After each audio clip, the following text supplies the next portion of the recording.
ವಿಧಾನ ಪರಿಷತ್ನಲ್ಲಿ ಕೂಡ ಹೇಳಿನಿ, ಇಲ್ಲಿ ಹೇಳಬೇಕಾಗಿದೆ. ಜನರಿಗೆ ತೊಂದರೆ ಇದೆ, ಕುಡಿಯುವ ನೀರಿನ ಸಮಸ್ಯೆ ಇದೆ, 41 ಡಿಗ್ರಿ ಸೆಲ್ಸಿಯಸ್ ಬಿಸಿಲಿದೆ ಅಲ್ಲಿ.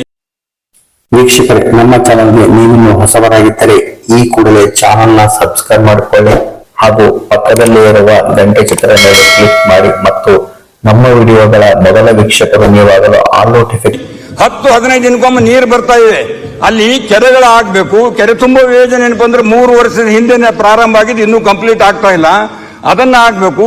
ಅಲ್ಲಿ ಏನಪ್ಪಾ ಅಂದ್ರೆ ಇವತ್ತು ನನ್ನ ಕ್ಷೇತ್ರದಲ್ಲಿ ಸುಮಾರು ನಮ್ಮ ಗುಲ್ಬರ್ಗ 55 ವಾರ್ಡ್ಗಳಿದೆ, ನಾರ್ತ್ ಸೌತ್ ಸೇರಿ 700 ಕಿಲೋಮೀಟರ್ ಏನಪ್ಪಾ ಅಂದ್ರೆ ಆ ಡ್ರೈನೇಜ್ ಕೂಡ ಬಹಳ ಹಳೆ 40-50 ವರ್ಷಗಳಿಂದ, ಅದನ್ನು ಕೂಡ ಬದಲಾವಣೆ ಆಗಬೇಕು. ಮೊನ್ನೆ ಮುಖ್ಯಮಂತ್ರಿಗಳು ಕ್ಯಾಬಿನೆಟ್ ಸಭೆ ಅಲ್ಲಿ ಮಾಡಿದಾಗ ನಾವು ಉಸ್ತುವಾರಿ ಮಂತ್ರಿಗಳು ಗಮನಕ್ಕೆ ತಂದು ಸ್ಮಾರ್ಟ್ ಸಿಟಿ ಮಾದರಿಯಲ್ಲಿ ಸ್ಪೆಷಲ್ ಬಜೆಟ್ ಅನ್ನ ಕೊಡ್ತೀವಿ ಅಂತಕ್ಕಂಥ ಮಾತನ್ನ ಹೇಳಿದ್ರು.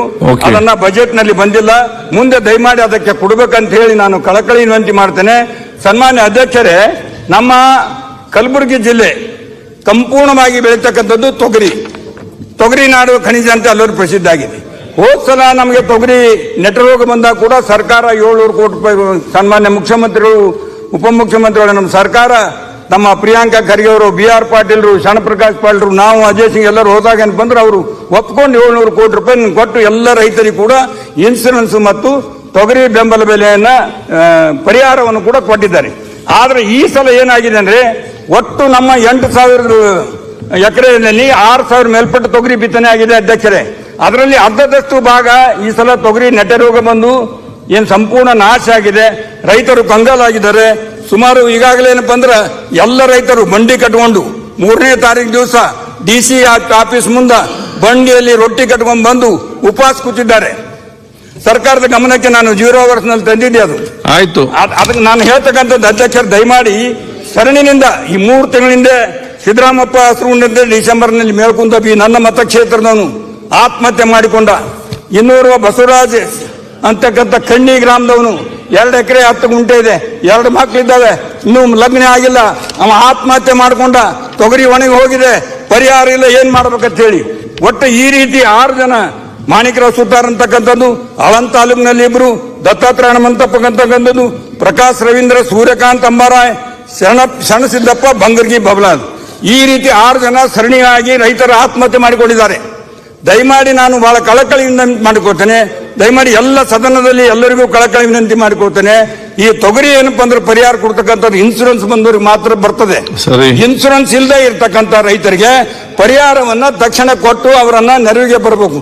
ಇಲ್ಲೇ ಹೋದ್ರೆ ಅಧ್ಯಕ್ಷರೇ ರೈತರ ಆತ್ಮಹತ್ಯೆ ಸರಣಿಯಾಗಿ ಪ್ರಾರಂಭ ಆಗ್ತದೆ. ಸರಿ, ಇದನ್ನ ಗಮನದಲ್ಲಿಟ್ಕೊಂಡು ಸರ್ಕಾರ ಏನಪ್ಪಾ ಅಂದ್ರೆ ರೈತರ ನೆರವಿಗೆ ಬರಬೇಕಂತದ್ದು. ಮತ್ತು ನಮ್ಮ ಏನಪ್ಪಾ ಅಂದ್ರೆ ವಿದ್ಯುತ್ ಶಕ್ತಿ ವ್ಯವಸ್ಥೆ ಕೂಡ ನಮ್ಮ 28 ಗ್ರಾಮಗಳಲ್ಲಿ ಬಹಳಷ್ಟು ತೊಂದರೆ ಇದೆ, ಕಾಲೇಜಿನ ತೊಂದರೆ ಇದೆ. ಇವೆಲ್ಲ ಸಮಸ್ಯೆಗಳನ್ನ ನಾನು ಮುಖ್ಯಮಂತ್ರಿಗಳ ಗಮನಕ್ಕೆ ತಂದಿದ್ದೇನೆ. ದಯಮಾಡಿ ತಾವು ಕೂಡ ಅದಕ್ಕೆ ಒತ್ತಾಯ ಮಾಡಿ ಏನಾದ್ರೂ ಮಾಡಿ ಒಂದು ದಿನಕ್ಕೆ 4 ದಿನಕ್ಕೊಮ್ಮ 5 ದಿನಕ್ಕೊಮ್ಮ ನೀರು ಸಿಗ್ತಕ್ಕಂಥ ರೀತಿ ಕುಡಿಯುವ ನೀರಿನ ವ್ಯವಸ್ಥೆ. ಅಧ್ಯಕ್ಷ ನಿಮ್ಗೆ ಗೊತ್ತದ ಬಿಸಿಲು ಹ್ಯಾಂಗಿರ್ತದೆ. ನಾನು ಕಲಬುರಗಿ ಜಿಲ್ಲೆ ಅಂದ್ರೆ 46 ಡಿಗ್ರಿ ಅಂತದ್ರಲ್ಲಿ ಏನಪ್ಪ ಅಂದ್ರೆ ಗೊತ್ತು ನೀರು ಕುಡಿಯೋ ಪರಿಸ್ಥಿತಿ ಬಂದದ್ದು. ದಯಮಾಡಿ ಏನಪ್ಪಾ ಅಂದ್ರೆ ಈಗ ಅಲ್ಲಿ 300 ಸುಮಾರು ಒಂದು ಅಧ್ಯಕ್ಷರು ನಿಮ್ಗೆ 1 ಮಿನಿಟ್ ಆಯ್ತು ಮುಗಿಸ್ತೀನಿ.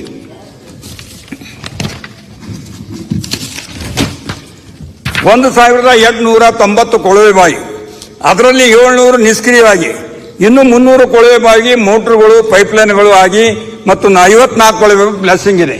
ಇದನ್ನ ಮಾಡಿದ್ರೆ ಏನಪ್ಪ ಸ್ಪೆಷಲ್ ಫಂಡ್ ಕೊಟ್ಟು ಇದಕ್ಕಿನ ಬಜೆಟ್ ಕೊಟ್ಟು ಕುಡಿ ನೀರಿನ ವ್ಯವಸ್ಥೆ ಆಗ್ಬೇಕಂತ ಹೇಳಿ ಬಹಳ ಕಳಕಳಿಯಿಂದ ವಿನಂತಿ ಮಾಡ್ಕೋತೇನೆ.